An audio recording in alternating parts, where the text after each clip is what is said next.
calculator assignment in CIS 165 DC is meant to give you some more practice using XAML coding for the interface with a little bit of code behind to do a bit of processing in C#. So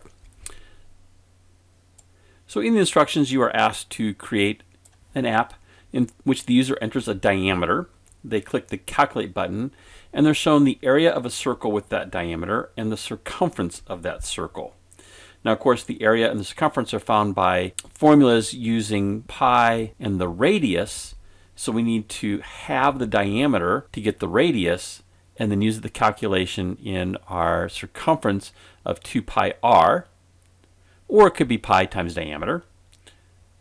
And then the area, though we do absolutely need the radius, and here it would be the area equals pi times the radius squared.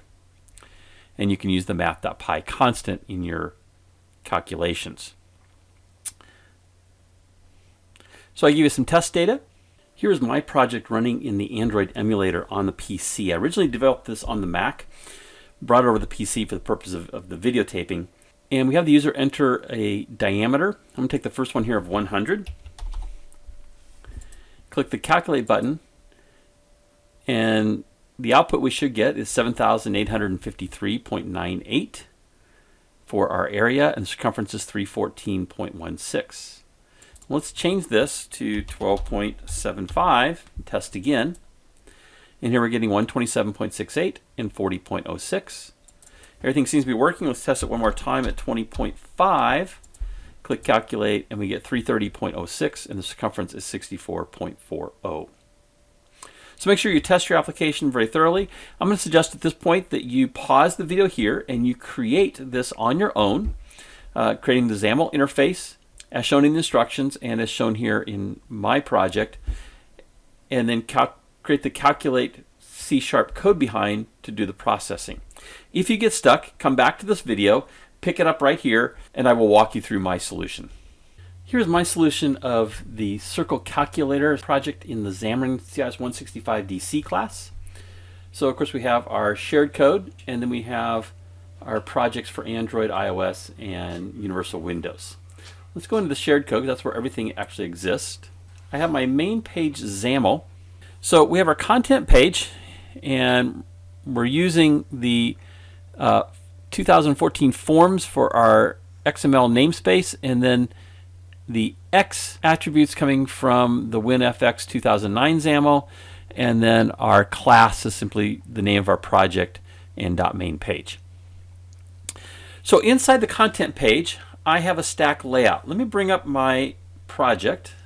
So I have a stack layout which encompasses the whole page. The background, by the way, is white. I give it a little margin of 20, 30, 20, and 20.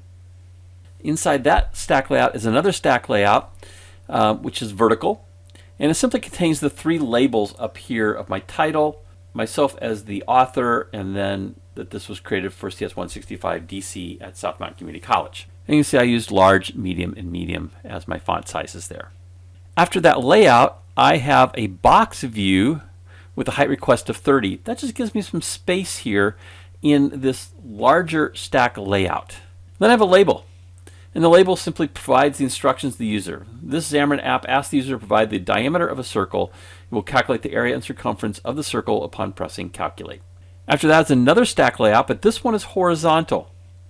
So it starts with a label that says enter diameter. And then I have an entry that I used XName to give it a name. I use the Hungarian notation that I've been using all along in teaching CS 162. If you went through the C# class with me, you know I use TXT for text box. It's basically an entry control here in Xamarin, so I just kept the name TXT diameter, give it a background of yellow, a width request of 100, and then I set the horizontal text alignment to the end so it's right aligned. For numeric data, I like to have it right aligned. Close that stack layout. I have another box view of just 20 units, followed by the button, which I named BTN Calculate. I gave it an event, clicked event of calculate dimensions. The text is calculate, background view is gray. And again, you can change the colors here however you like. Font size I set as medium. Font attributes I wanted to make it bold, so it kind of stood out a little bit. Height request I set 60, and the text color is white. And then I simply centered it and gave it some padding. Another box view of 20, and then I have a label named LBL area, again using LBL Hungarian notation. Height request is 30. The area is 0.00. That's my default text. Use font size and medium. Text color is blue. Horizontal text alignment, I said start. So it's going to be aligned to the left. And margin 40 units from the left, 0, 0, 0. Then another label for the circumference, named it LBL circumference. I'm going to use those names in my code. Height request of 120. Circumference is 0.00 is the text, default. Font size medium. Text color is blue. Horizontal text alignment is start. So I made it so that this label could actually be multiple lines. And the margin is 40 units again on the left-hand side. So that is my interface using the XAML code. Let's take a look at the C# code, the code behind. And the only thing I added was a private void calculate dimensions. Remember that was what we had set for our clicked event, calculate dimensions. The object is going to be sender, event argz. That's just standard. And then I use a try catch here. In case they didn't put something in when they tried to click the calculate button, or they put in alpha text or something, where we can't do some math on it, I use the try catch to catch that. So the catch is if something goes wrong, with the exception, we're going to show in LBL area.txt an error occurred, and then in the circumference we'll show the message. And that was the reason why I set the height request to 120 here rather than just 30. Even though this will only take normally one line, that information in terms of being returned for the exception, that message might be more than one line of text. In the try, though, we're going to create a variable called diameter, and we're going to get the values in txt diameter.text, so the text property of txt diameter. That was our text box, or our entry box, right here. And I'm going to parse that as a double value, and diameter then as a double variable.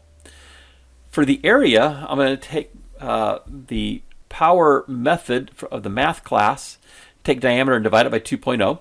I'm going to get a regular division with a decimal, and I'm going to square that, so the comma 2. So that's my r squared. So diameter divided by 2 is my r squared. I'm going to multiply it by the constant of pi.